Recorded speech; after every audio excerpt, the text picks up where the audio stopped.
तो स्वागत है एक और शानदार वीडियो में आप सभी का। और इस वीडियो में हम बात करेंगे यूपी बोर्ड एग्ज़ाम 2024 के लिए क्लास 12th फिजिक्स अति लघुत्तरी प्रश्न कौन से पाठ से, वैद्युतावेश तथा क्षेत्र, यानी पहली जो इकाई है एनसीईआरटी की उसके पूरे अति लघुत्तरी प्रश्न इस वीडियो के माध्यम से आपको कराए जाएंगे। और आप सभी को मालूम होना चाहिए कि हमारे चैनल पर इससे पहले क्लास 12th फिजिक्स के सभी बहुविकल्पी प्रश्न सभी चैप्टर के जो हैं अपलोड कर दिए गए हैं और उसको भी बड़े अच्छे से एक्सप्लेन किया गया है।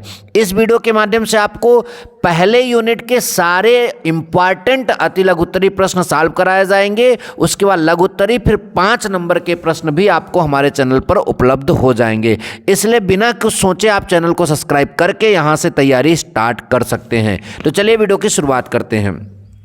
देखिए पहला प्रश्न है, विद्युत बल संबंधी कूलाम का नियम क्या है। जो विद्युत बल है इससे संबंधित कूलाम का नियम क्या है। तो देखो बच्चों, कूलाम का नियम आप वहां पर एग्जाम में हेडिंग डालना और लिखना, किन्हीं दो स्थिर बिंदु आवेशों के बीच, किन्हीं दो स्थिर बिंदु आवेशों के बीच कार्यरत वैद्युत बल, कार्यरत वैद्युत बल उन दोनों आवेशों के परिमाणों के गुणनफल के अनुक्रमानुपाती, उन दोनों आवेशों के परिमाणों के गुणनफल के क्या, अनुक्रमानुपाती, तथा उनके बीच की दूरी के वर्ग के व्युत्क्रमानुपाती होता है। यानी ध्यान से समझो बच्चों, ये जो बल है आपका दोनों आवेशों के बीच लगने वाला, ये इन दोनों आवेशों के गुणनफल के क्या है, अनुक्रमानुपाती, और इनके बीच की दूरी के वर्ग के क्या है, व्युत्क्रमानुपाती। यही कूलाम का विद्युत मतलब कि कूलाम का जो है विद्युत बल संबंधी नियम है। फिर से देखो, किन्हीं दो स्थिर बिंदु आवेशों के बीच कार्यरत वैद्युत बल दोनों आवेशों के परिमाणों के गुणनफल के अनुक्रमानुपाती तथा उनके बीच की दूरी के वर्ग के व्युत्क्रमानुपाती होता है। प्रपोर्शनल हटाओगे कोई ना कोई नियतांक आएगा, 1/4πε0 नियतांक आता है इंटू Q1 Q2/r²। यहां तक सबको समझ में आया। आई होप कि आपको ये प्रश्न बहुत बेहतर समझ में आया। अच्छा, दूसरा देखते हैं।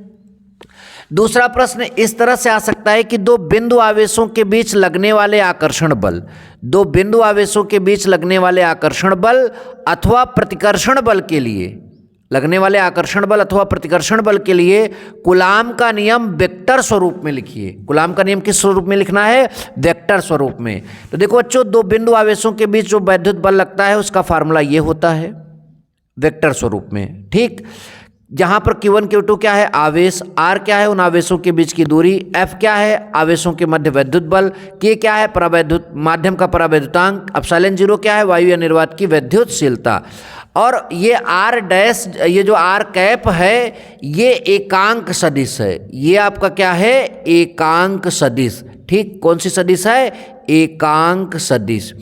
तो इस तरह से अगर आपका सदिश स्वरूप कूलाम के नियम का मतलब कि बोलता है तो आप इस तरह से जो है आप उत्तर वहां पर लिखिएगा, पूरा पूरा नंबर आपको जरूर मिलेगा। अच्छा बच्चों, अगला प्रश्न देखते हैं। तीसरा बहुत इंपॉर्टेंट है कि आवेशों के मध्य लगने वाले वैद्युत बल की सहायता से, आवेशों के मध्य लगने वाले वैद्युत बल की सहायता से विद्युतशीलता, जिसे ε0 बोलते हैं, का बीमीय समीकरण लिखिए।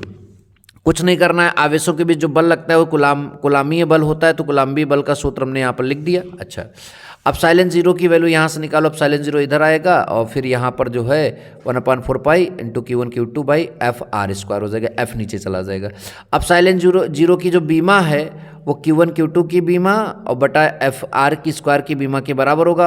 ये 1/4π जो है, सॉरी 1/4π जो है ये नियत है, तो नियत चीज़ का जो संख्या का जो है कोई बीमा नहीं होता है। आवेश का बीमा 80 होता है तो इसका भी 80, तो 80 जो है a²t² हो जाएगा। बल का बीमा mLT-2 और दूरी का बीमा L, तो L2 हो जाएगा। अब देखो m ऊपर गया -1, L एक ये और ये किए 3 हो गया, ऊपर गया -3, ये ऊपर पहले से है आपका 2, ये -2 ऊपर जाएगा, +2 इसमें जुड़ जाएगा तो +4, तो ये हो जाएगा ε0 की बीमीय समीकरण या उसका बीमीय सूत्र। ऐसे ही निकाल कर लिखना बच्चों, आपको पूरे के पूरे अंक जरूर मिलेंगे। अच्छा, अगला प्रश्न हमारा पूछा है कि वैद्युत द्विध्रुव क्या है, वैद्युत द्विध्रुव क्या है। तो देखो बच्चों, आपको परिभाषा में लिखना है कि वैद्युत द्विध्रुव, पहले हेडिंग डालना है, फिर लिखना है कि वह वैद्युत निकाय, वह वैद्युत निकाय जिसमें दो बराबर परंतु विपरीत प्रकार के, वह वैद्युत निकाय जिसमें दो बराबर परंतु विपरीत प्रकृति के या प्रकार के बिंदु आवेश एक दूसरे से बहुत कम दूरी पर रखे हों, वो क्या कहलाता है? वैद्युत ध्रुव कहलाता है। मतलब दो बिंदु आवेश अत्यंत निकट रखे हों, एक दूसरे से अत्यंत नजदीक रखे गए हों और दोनों पर बराबर आवेश हो, विपरीत प्रकृति का, तो ऐसा निकाय आपका क्या बोला जाएगा? वैद्युत द्विध्रुव बोला जाएगा बच्चों। क्या बोला जाएगा? वैद्युत द्विध्रुव बोला जाएगा। अच्छा, अगला आपका है वैद्युत फ्लक्स की परिभाषा तथा मात्रक लिखिए। बहुत बार पूछा गया है बोर्ड एग्जाम में और इस बार भी हो सकता है पूछ ले।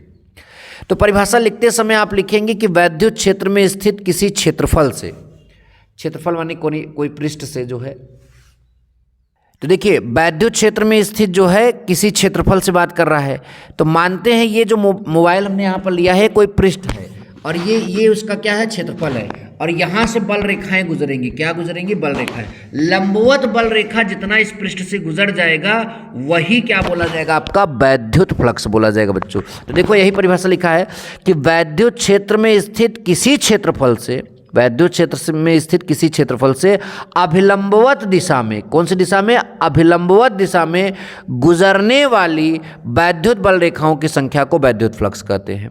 फिर सुनिए, वैद्युत क्षेत्र में स्थित किसी क्षेत्रफल से अभिलंबवत दिशा में गुजरने वाली वैद्युत बल रेखाओं की संख्या को वैद्युत फ्लक्स कहते हैं।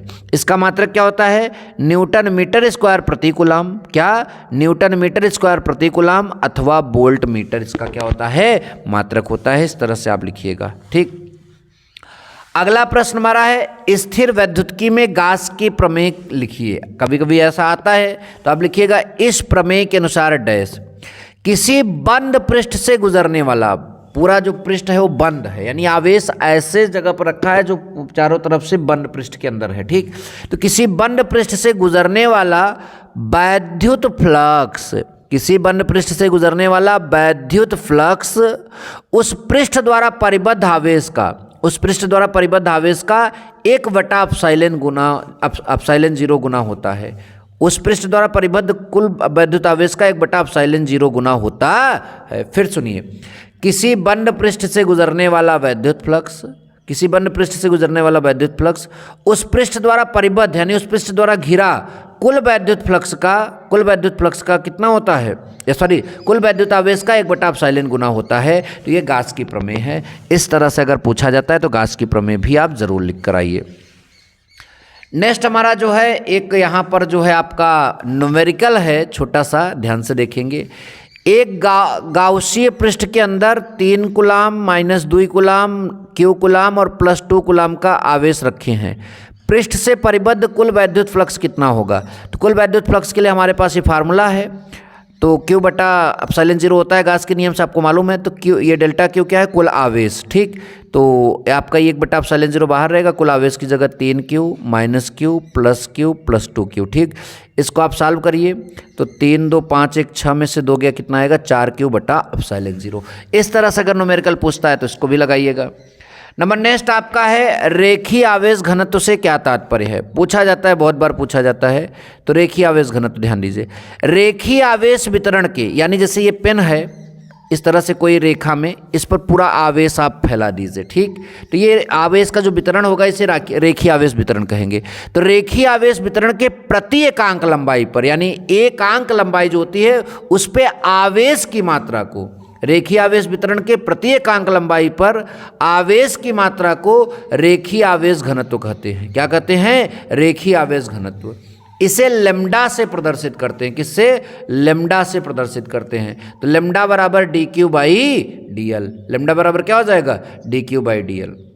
अब देखिए इसका मात्रक, रेखीय आवेश घनत्व का मात्रक, आवेश का मात्रक कूलाम और dl का मात्रक जो है मीटर, कूलाम मीटर होता है। रेखीय आवेश घनत्व का मात्रक कूलाम मीटर होता है, याद रखिएगा। अगला एक और न्यूमेरिकल हमको यहाँ पर दे दिया गया है कि एक अल्फा कण जो है 15 × 10⁴ न्यूटन प्रति कूलाम के वैद्युत क्षेत्र में स्थित है।